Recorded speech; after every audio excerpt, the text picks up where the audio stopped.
Okay, onward with the LazyGorillaz 50-book challenge.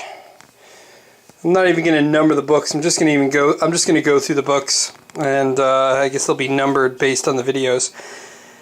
Lone Survivor by Marcus Luttrell. This was a pretty amazing book. I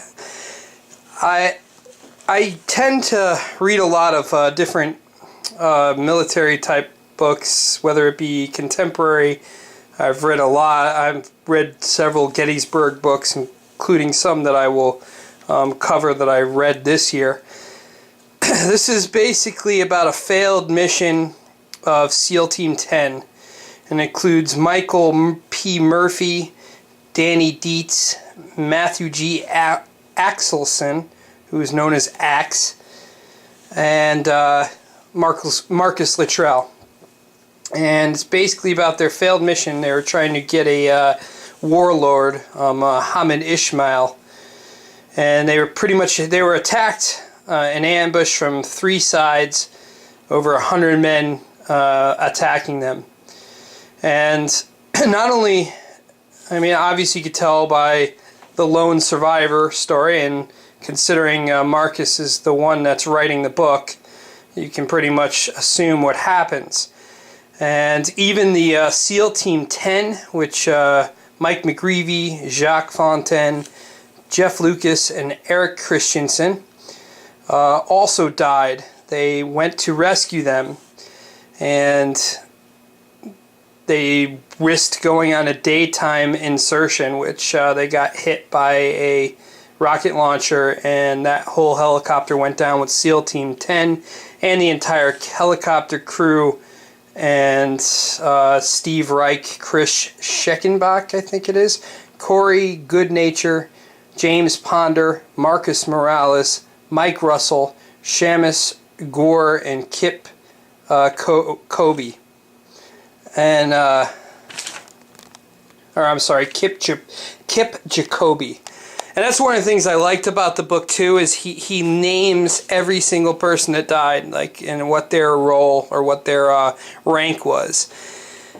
It was pretty well written. It's a fast read, and the story is just absolutely incredible. Navy SEALs are the best. I mean, it's to me. I've seen. I remember a reality series I've seen with their training, and I've never seen anything like it, the training they go through.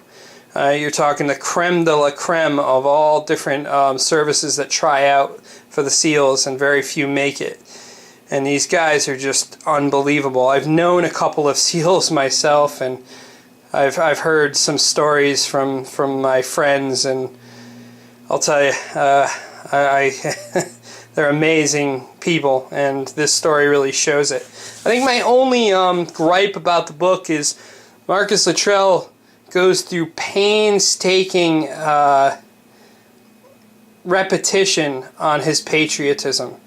It almost seems like he's intentionally trying to make a point to any liberal reader that's reading it.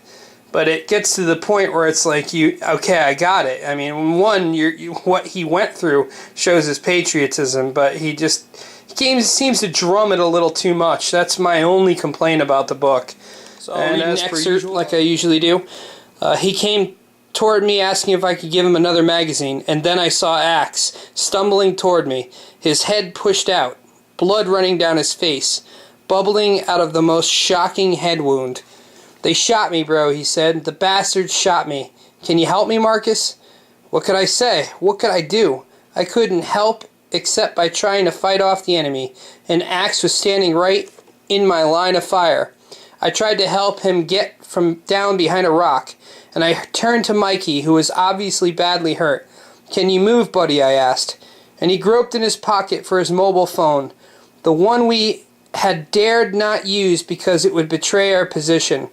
And then Lieutenant Murphy walked out into the open ground. He walked until he was more or less in the center, gunfire all around him, and he sat on a small rock and began punching in the numbers to headquarters. I could hear him talking.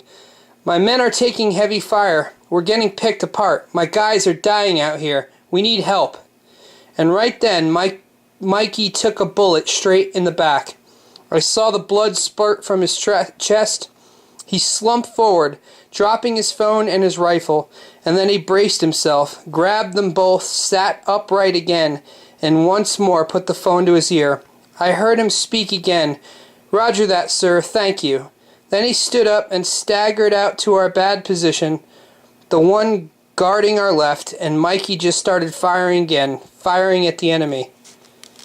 And he was hitting them too. Having made one last desperate call to base, the one that might yet save us if they could send help in time before we were overwhelmed. So, I highly recommend this one. It's a really incredible book.